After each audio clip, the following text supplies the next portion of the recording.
바울은 앞선 고린도전서 15장의 말씀을 통해 예수 그리스도의 부활과 성도의 부활의 실제성을 입증했습니다. 계속해서 오늘 본문의 말씀은 만약 누군가에게 부활에 대한 이와 같은 두 가지 질문을 받는다면 뭐라고 답할 것인가를 오늘 본문의 말씀을 통해 바울은 밝히고 있습니다. 어떤 질문일까요? 오늘 본문 35절 말씀입니다. 누가 묻기를 죽은 자들이 어떻게 다시 살아나며 어떠한 몸으로 오느냐 하리니. 첫 번째 질문은 죽은 자들의 부활이 과연 실제로 어떻게 가능한가를 묻는 질문이옵니다. 그리고 만약에 그것이 가능한다라고 한다면 부활의 몸은 어떠한 것인가?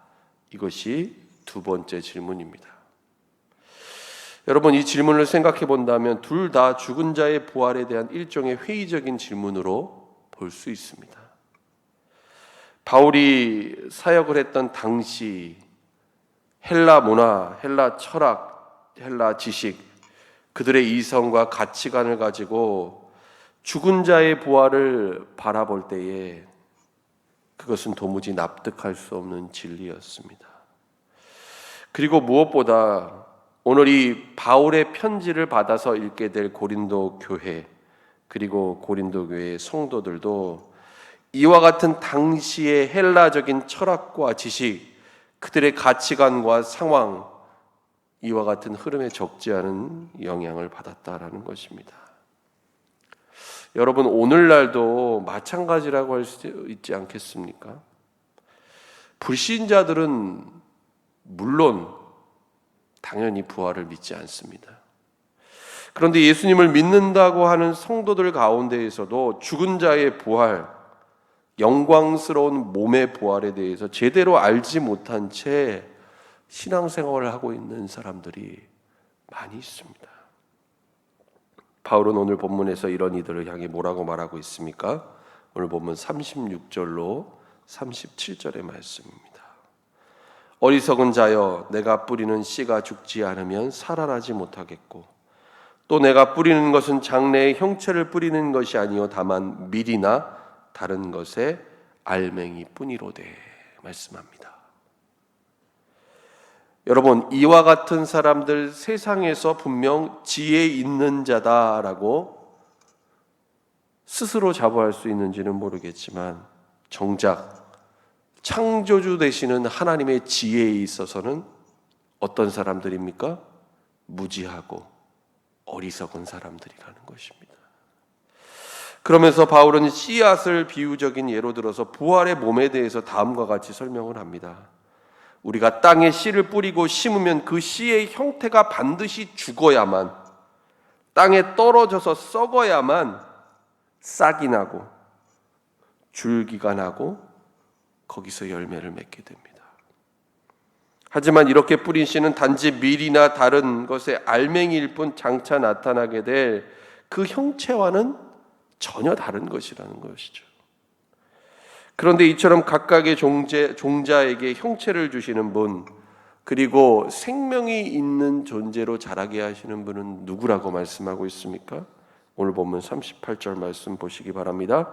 하나님이 그 뜻대로 그에게 형체를 주시되 각 종자에게 그 형체를 주시느니라. 아멘.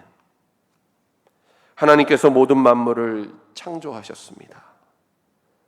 그리고 그 만물의 주인이 되셔서 그 주권 아래에서 하나님의 뜻 가운데 모든 것을 통치하고 계신다라는 것입니다. 여러분, 부활 신앙은 이와 같이 먼저는 창조주 되시는 하나님의 주권, 하나님의 통치와 다스림을 인정하는 데에서부터 출발한다라는 것입니다. 바울은 계속해서 오늘 본문 39절로 41절의 말씀을 통해 이에 대한 논증을 이어갑니다. 사람과 짐승과 새와 물고기는 육체를 가졌지만 다 각기 다르다는 것이죠.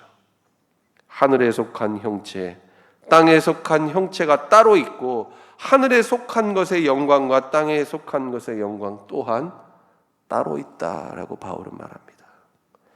각자 독립된 개별성을 가지고 있다라는 것입니다. 여러분, 하나님께서는 모든 만물에 각각 다른 형체 그리고 각각 다른 영광을 부여하셨습니다.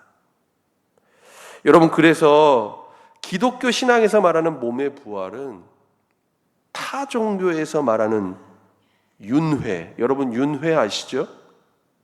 윤회나 이전의 삶이 다음 생애에서 재생되고 회복되는 것과는 완전히 차원이 다른 것입니다. 새로운 몸을 새로운 피조물로 덧입는 것입니다. 그런데 하나님께서는 예수 그리스도 안에서 죽은 자를 이와 같은 새로운 몸의 형체로 다시 살리신다 말씀하고 있습니다. 오늘 본문 42절로 44절의 말씀입니다. 함께 읽겠습니다. 죽은 자의 부활도 그와 같으니 썩을 것으로 심고 썩지 아니할 것으로 다시 살아나며 욕된 것으로 심고 영광스러운 것으로 다시 살아나며 약한 것으로 심고 강한 것으로 다시 살아나며 육의 몸으로 심고 신령한 몸으로 다시 살아나니 육의 몸이 있은즉 또 영의 몸도 있느니라. 아멘. 하나님께서는 썩어지고 타락하며 약한 우리의 육의 몸을 썩지 아니하고 가장 영광스러우며 강한 영의 몸으로 다시 살아나게 하신다는 것입니다. 하나님께서 우리에게 덧입게 하시는 부활의 몸, 영광의 형체가 바로 이와 같다라는 것이죠. 부활의 몸은 죄에 전혀 오염되지 않고 더 이상 사망이 우리를 주관할 수 없는 그런 새로운 형체를 가진 영의 몸이라는 사실을 오늘 본문은 우리에게 분명히 말씀하고 있습니다. 그래서 죽은 자의 부활, 우리의 몸이 다시 부활한다는 것은 하나님께서 우리 가운데 행하시는 놀라운 새 창조의 역사라고 할 수 있는 것입니다. 예수 그리스도를 믿는 우리들에게 있어서 세상 사람들과 분명히 다른 소망이 있다면 여러분 무엇 때문일까요? 우리가 이 땅에서 그들과 똑같이 살면서 희노애락을 누리다가 죽는 것으로 우리의 삶이 끝나지 않는다라는 것입니다. 바로 죽음 이후에 새로운 형상, 부활의 몸으로 다시 살아나게 된다는 이 부활에 대한 확신이 우리 가운데 있기 때문입니다. 바울은 이어서 첫사람 아담과 마지막 아담 예수 그리스도를 비교하면서 육의 몸과 영의 몸이 다르다는 것을 한 번 더 강조해서 말하고 있습니다. 오늘 본문 45절 말씀입니다. 함께 읽겠습니다. 기록된 바 첫사람 아담은 생명이 되었다 함과 같이 마지막 아담은 살려주는 영이 되었나니. 아멘. 여러분, 창세기 2장 7절 말씀을 보면 하나님께서 첫사람 아담을 창조하실 때 흙으로 사람을 지으시죠. 그 다음에 어떻게 하십니까? 생기를 코에 불어넣으십니다. 창세기 2장 7절 말씀 보면 그러자 그가 생명이 되었다, 생명이 있는 존재가 되었다라고 말씀합니다. 여러분, 그래서 저와 여러분을 포함해서 모든 인류는 육신적으로 아담의 후손입니다. 맞죠? 그래서 흙에서 왔습니다. 생명이 있는 존재로 이 땅을 태어나게 됩니다.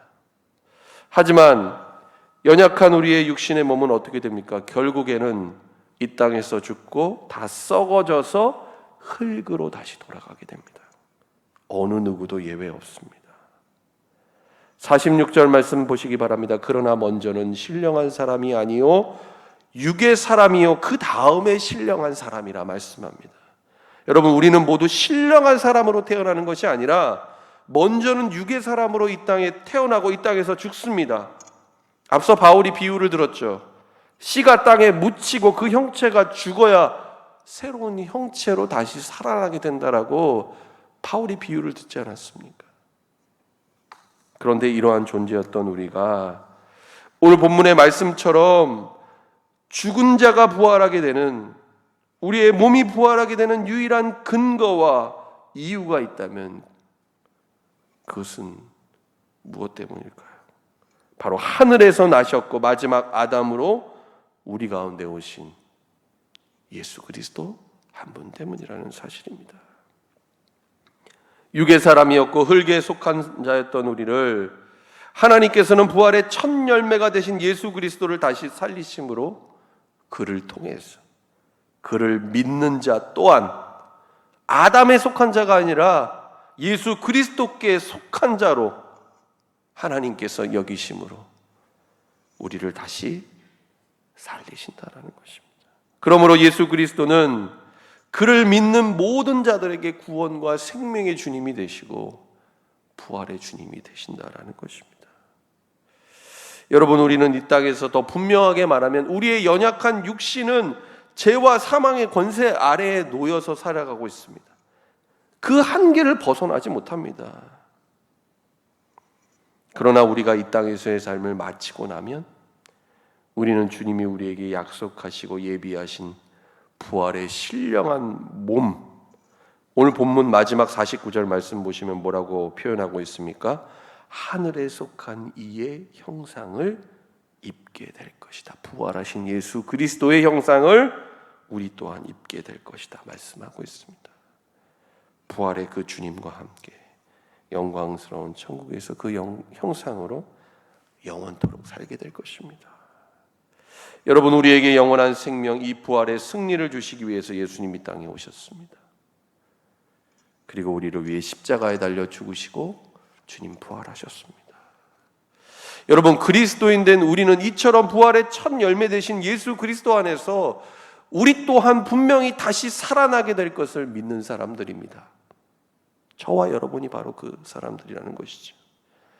그렇기 때문에 우리는 막연하게 앞으로 그렇게 되겠지, 이렇게 사는 사람들이 아닙니다.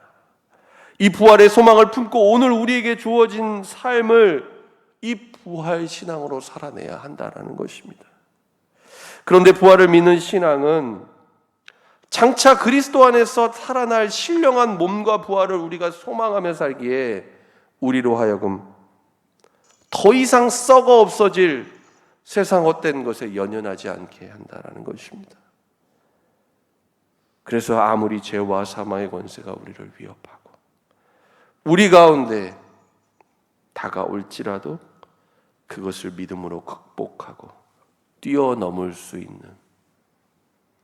차원이 다른 그런 삶을 살아가게 한다는 것입니다. 이 땅을 살아가지만 세상에 속한 자가 아니라 하늘에 속한 자로 이 땅에서 천국을 꿈꾸며 하나님 나라를 꿈꾸고 그 기쁨과 평안과 만족을 누리며 살게 된다는 것입니다. 이것이 분명한 차이임을 여러분 기억할 수 있기를 바랍니다. 이 분명한 부활 신앙이 저와 여러분 가운데 있기를 축원합니다. 그리고 우리에게 이 부활의 생명과 은혜를 허락하신 하나님께 날마다 감사와 찬양과 영광을 돌리는 삶을 사는 저와 여러분 될 수 있기를 예수님의 이름으로 간절히 축원합니다. 기도하겠습니다.